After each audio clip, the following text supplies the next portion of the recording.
Assalamualaikum warahmatullahi wabarakatuh. Selamat berjumpa kepada siswa-siswi baru SMK Negeri Kiara Pedes tahun pelajaran 2021-2022. Bapak ucapkan selamat bergabung. Semoga apa yang kalian cita-citakan bisa teraih dengan bergabungnya bersama SMK Negeri Kiara Pedes. Perkenalkan, nama Bapak Ridwan SPDGR. Bapak guru atau mengampu mata pelajaran matematika di SMK Negeri Kiara Pedes, juga dengan tugas tambahan sebagai Wakil Kepala Sekolah Bidang Hubungan Masyarakat atau Humas dan Hubungan Industri atau Hubin. Baik, pada pertemuan kali ini kalian sedang melaksanakan MPLS, masa pengenalan lingkungan sekolah. Tetap semangat, tetap walaupun dalam kondisi pandemi seperti ini, Bapak harapkan kalian tetap semangat belajar, jaga kesehatan, jaga imunitas tubuh. Semoga apa yang kalian cita-citakan bisa tercapai. Baik, untuk siswa-siswi semuanya, Bapak akan memberikan materi tentang wawasan Wiyata Mandala. Apa itu wawasan Wiyata Mandala? Silahkan nanti kalian juga bisa cari referensi dari materi yang lain. Baik, langsung saja wawasan Wiyata Mandala. Wawasan Wiyata Mandala itu terbagi menjadi 3 suku kata ya, yaitu wawasan, wiyata, dan mandala. Nah, wawasan artinya pengetahuan ya. Jadi harus kalian ketahui bahwa harus tahu dulu arti dari ya wawasan itu apa. Wawasan itu pandangan, tinjauan ya, pengetahuan, konsepsi, cara pandang seseorang. Itu namanya wawasan. Kemudian apa itu wiyata? Nah, wiyata berarti dalam bahasa Jawa artinya pengajaran atau pendidikan, itu wiyata. Jadi harus paham ya, harus tahu. Kemudian ada mandala. Nah, mandala artinya lingkungan ya, lingkungan sekitar, lingkungan atau tempat terjadinya proses interaksi belajar mengajar. Nah, proses terjadinya interaksi belajar mengajar kita saat ini adalah di sekolah. Nah, artinya wawasan wiyata mandala yang akan kita bahas adalah lingkungan tempat kita belajar atau sekolah. Nah, di sekolah itu kan ada unsur-unsur yang harus kalian ketahui. Nah, di antaranya ada kepala sekolah ya, sebagai penanggung jawab terhadap berlangsungnya proses belajar mengajar atau PBM. Kemudian juga ada guru-guru di sana ya, ada guru-guru, kemudian ada staf tata usaha atau istilah sekarang itu TAS ya, tenaga administrasi sekolah. Dan ada juga siswa kalian ya, sebagai yang sedang menuntut ilmu. Juga tidak terlepas dari Bapak Ibu yang bertugas, entah itu sebagai penjaga sekolah ya, kebersihan sekolah, itu namanya sivitas akademik. Jadi sebagai warga sekolah. Nah, jadi warga sekolah di sini tidak terlepas dari hal-hal yang tadi Bapak sebutkan. Ada kepala sekolah, ada guru, ada tata usaha atau TAS ya, tenaga administrasi sekolah, juga ada siswa dan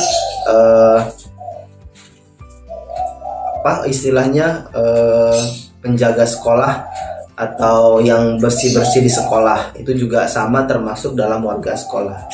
Nah, dalam prinsip wawasan wiyata mandala ada 7 prinsip yang harus kita ketahui. Namun sebelum ke sana, jadi dapat kita simpulkan bahwa apa itu wawasan wiyata mandala? Wawasan wiyata mandala adalah cara memandang sekolah sebagai lingkungan pendidikan dan pembelajaran. Nah, itu ya. Jadi harus paham. Sekali lagi, wawasan wiyata mandala adalah cara memandang sekolah sebagai lingkungan pendidikan dan pembelajaran. Jadi kalian harus memandang sekolah sebagai lingkungan untuk mengembangkan minat, bakat, dan mencapai cita-cita kalian ya. Bukan sebagai seperti penjara gitu. bukan untuk mengekang kalian, tidak. Justru kalian tuh punya minat bakat apa dan harus dikembangkan di sana, harus tercapai apa yang kalian cita-citakan dimulai dari sekolah itu. Baik, kita ke prinsip 7 prinsip dalam wawasan Wiyata Mandala khususnya di lingkungan sekolah. Ya, yang pertama adalah keamanan ya, atau kenyamanan. Yang kedua ada kekeluargaan, kemudian ada kedisiplinan ya. Dan berikutnya ada kerindangan, ada juga kebersihan, keindahan dan ketertiban. Nah, itu semua prinsip 7K dalam wawasan Wiyata Mandala. Nah, seperti yang tadi sudah Bapak ungkapkan bahwa ada komponen-komponen di dalam wawasan Wiyata Mandala, yaitu di sekolah tempat kita terjadinya proses belajar mengajar. Ada komponen kepala sekolah. Nah, di sini kepala sekolah itu bertanggung jawab penuh ya terhadap berlangsungnya proses belajar mengajar, terhadap menunjang kegiatan baik sarana prasarana dan minat bakat kalian yang ingin kalian capai. Itu bagian atau peran daripada kepala sekolah, salah satunya itu. Kemudian juga ada nanti di sini ada peran guru. Nah, peran guru itu menjunjung tinggi martabat dan citra guru dengan sikap dan tingkah laku, kemudian menjadi teladan ya bagi siswa. Kemudian juga guru mampu memimpin baik di lingkungan sekolah maupun di lingkungan masyarakat di sekitarnya. Yaitu peran untuk guru. Jadi kalian seperti halnya yang sudah kalian ketahui bahwa guru itu digugu dan ditiru. Nah, silahkan nanti kalian lihat teladan guru di sekolah seperti apa gitu. Kemudian juga ada peran sivitas akademika. Nah, peran sivitas akademika di sini ada peran TAS ya atau tenaga administrasi sekolah yang zaman dulu disebutnya TU, tata usaha. Ini merupakan peran penting juga sebagai administrasi mengarsipkan secara baik untuk apa istilahnya dokumen kalian, dokumen siswa ataupun dokumen-dokumen sekolah yang lainnya.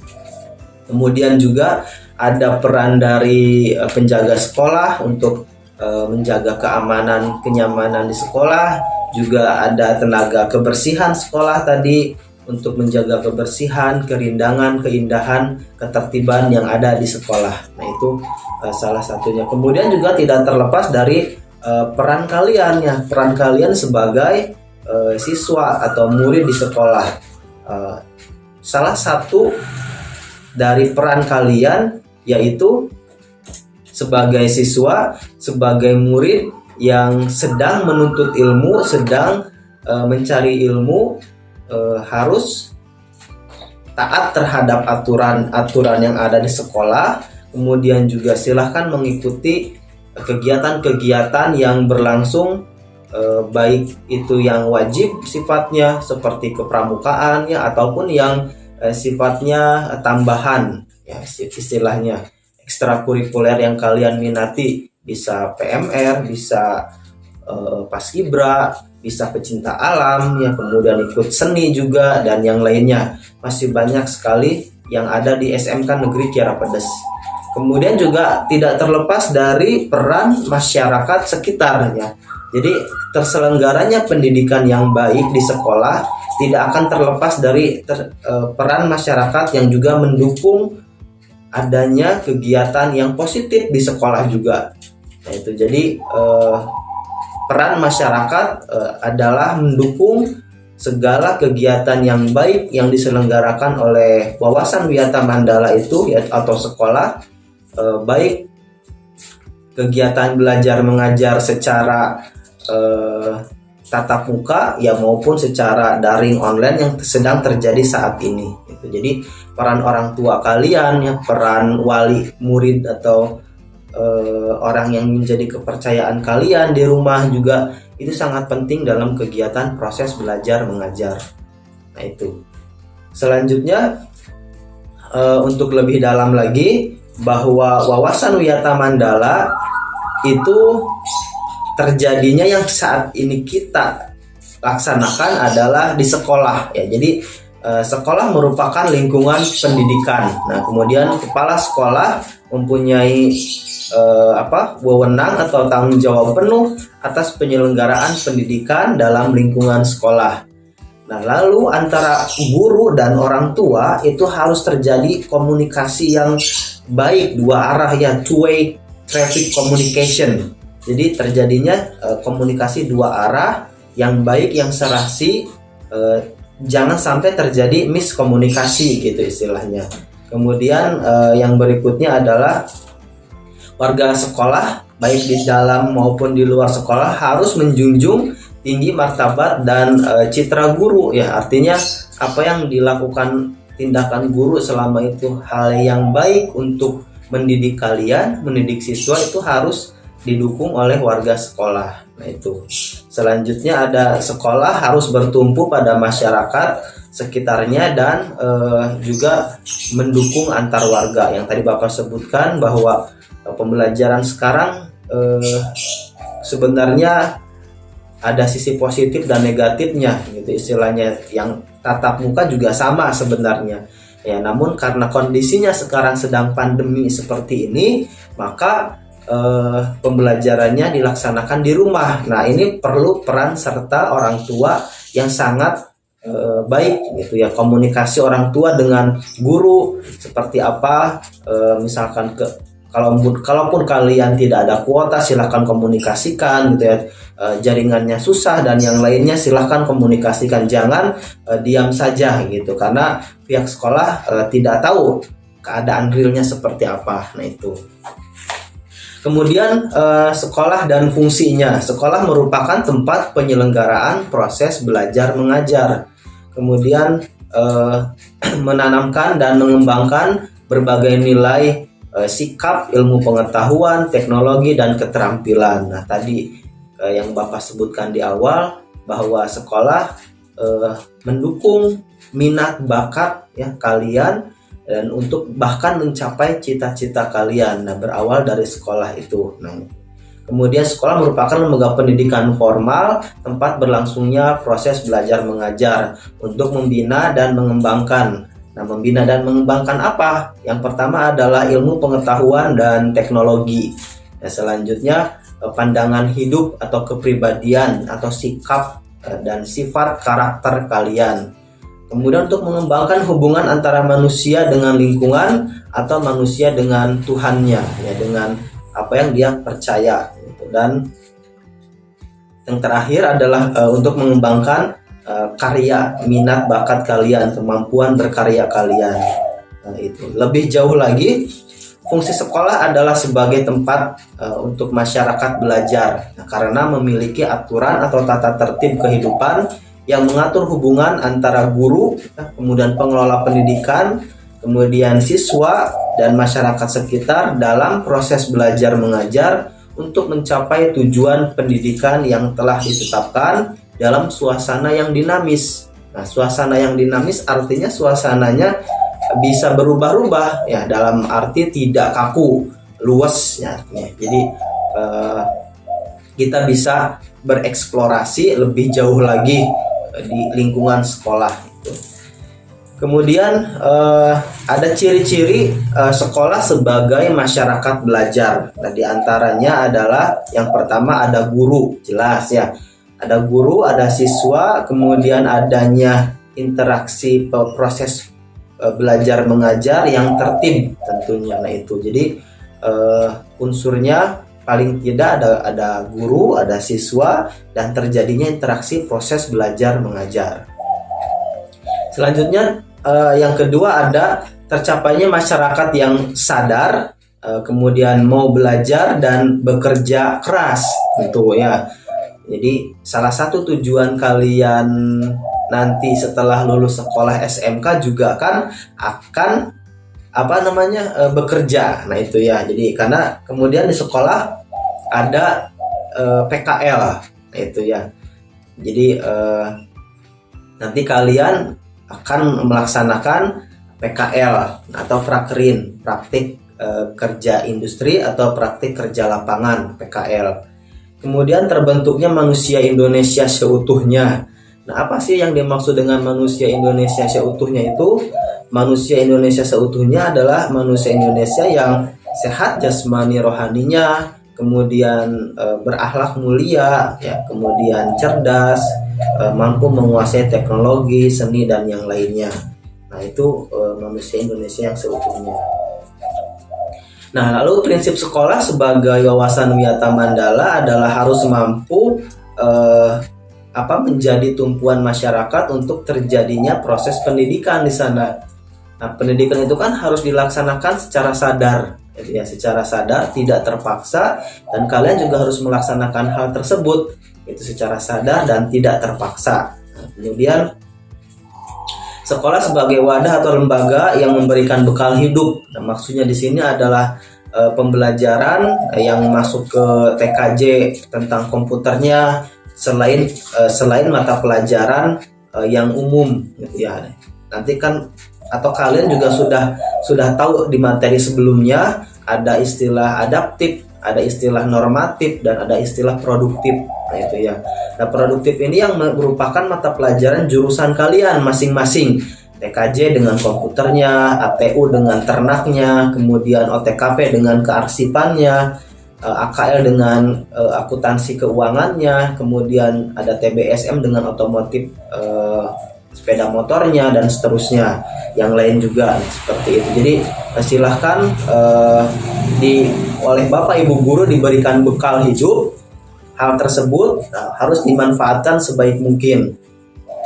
Kemudian sekolah sebagai institusi tempat peserta didik belajar di bawah bimbingan pendidik. Nah, tadi ya, bahwa kalian akan dibimbing, diarahkan, belajar hal-hal minat bakat kalian yang sudah masing-masing jurusan nanti kalian harus kuasai. Yang berikutnya ada sekolah sebagai lembaga dengan pelayanan yang adil atau merata bagi stakeholdernya. Stakeholder artinya istilahnya kawan-kawan yang lain yang menunjang, yang tadi artinya kita dengan industri yang sekolah SMK gitu, dengan instansi tempat nanti kalian magang, tempat nanti kalian PKL gitu. Jadi harus memberikan pelayanan yang adil gitu. Artinya kalau jurusan TKJ ada PKL, jurusan yang lain juga sama, harus seperti itu. Yang TKJ ada kegiatan apa gitu, dan jurusan yang lain juga harus sama, harus seimbang, seperti itu ya. Kemudian sekolah sebagai lembaga pengembangan minat bakat siswa. Jadi minat bakat kalian silahkan, passion, minat kalian itu harus kalian ketahui dari sekarang gitu. Saya minatnya apa nih gitu, selain misalkan di jurusan TBSM, tapi saya juga passionnya di olahraga, misalkan saya passionnya di seni, misalkan saya passionnya di pencinta alam. Silahkan minat bakat kalian kembangkan, dan justru biasanya itu yang akan menjadi mata pencaharian kalian gitu, di samping jurusan yang sudah harus kalian kuasai gitu dari sekarang ini. Kemudian yang berikutnya adalah sekolah sebagai lembaga pembinaan potensi di luar intelijensi. Nah, artinya di luar IQ kalian. Jadi sikap kalian harus seperti apa? Jadi perlu kalian ketahui bahwa ketika nanti kalian melamar pekerjaan, yang dinilai pertama itu sebenarnya bukan IQ-nya dulu, bukan pengetahuannya dulu, tapi emosi, istilahnya itu etika kalian, sikap kalian. Nah, itu yang harus yang akan dinilai pertama kali gitu. Jadi harus paham gitu, bukan hanya kognitifnya ya, bukan hanya intelijensinya, tapi juga sikapnya, afektifnya gitu. Jadi harus kalian pahami seperti itu. Selanjutnya, sekolah harus memberikan perhatian serius untuk mengembangkan kemampuan emosional dan sosial. Nah, ini jadi bukan hanya sekedar belajar materi secara otak ya, pengetahuan yang diutamakan, bukan, tetapi juga harus seimbang antara sosialnya dan emosionalnya tadi. Jadi ketiga faktor, kognitif, afektif dan psikomotoriknya tuh harus jalan, harus sesuai seperti itu. Yang berikutnya, sekolah sebagai wahana pengembangan sikap dan watak. Nah ini ya saling berkaitan dengan yang tadi Bapak sebutkan, bahwa harus tahu kalian itu ada soft skill ya. Soft skill itu hal-hal kemampuan di dalam diri kita yang tidak terlihat secara langsung itu. Beda dengan hard skill. Kalau hard skill terlihat secara langsung, misalkan jurusan TBSM mampu melaksanakan bongkar pasang, tune up, ya, servis motor dan sebagainya, itu masuk ke dalam hard skill. Tetapi kalau soft skill, salah satunya adalah jujur. Itu sikap jujur, sikap bisa kerjasama, kemudian sikap toleransi, mampu berkomunikasi dengan baik, kemudian bertanggung jawab, ramah, sopan, santun, bersahabat, ceria, kemudian cinta tanah air dan seterusnya. Nah, itu salah satu bagian daripada sikap soft skill kalian. Nah, selanjutnya ada sekolah sebagai wahana pengembangan diri dan pendewasaan diri. Nah, sudah saatnya kalian bukan lagi siswa SMP, apalagi SD ya. Nah, kalian sudah di SMK, sekolah menengah kejuruan, yang setelah lulus 3 tahun di sini itu kalian akan terjun langsung ke dunia kerja. Nah, itu harus mulai dari sekarang ya, pengembangan istilahnya pendewasaan diri kalian, bertanggung jawab terhadap mata pelajaran yang harus kalian ikuti, bertanggung jawab terhadap nilai yang kalian peroleh ya, yang besar atau yang sudah mencapai KKM mungkin baik. Ada yang masih belum mencapai KKM, silahkan cari gurunya, tanyakan, belajar dan seterusnya seperti apa. Nah itu, jadi silahkan dari sekarang kalian harus memahami bahwa saya bukan lagi siswa SMP, bukan lagi siswa MTS, tetapi saya siswa SMK yang kedepannya saya harus siap untuk terjun di dunia industri, dunia kerja, dunia usaha. Nah, itu harus dari sekarang dipersiapkan mental kalian. Kemudian yang terakhir adalah sekolah sebagai bagian dari masyarakat belajar atau learning society ya. Jadi bukan hanya sebagai tempat pembelajaran bagi siswa ya, bagi peserta didik, namun juga sekolah harus mampu menjadi pusat pembelajaran bagi masyarakat di lingkungan sekitarnya. Nah, itu sekilas tentang apa itu wawasan Wiyata Mandala. Bapak harap mudah-mudahan bermanfaat apa yang Bapak sampaikan. Selanjutnya nanti kita bisa diskusikan hal-hal lain jika kita bertemu di kesempatan yang lain. Terima kasih atas perhatiannya. Wassalamualaikum warahmatullahi wabarakatuh.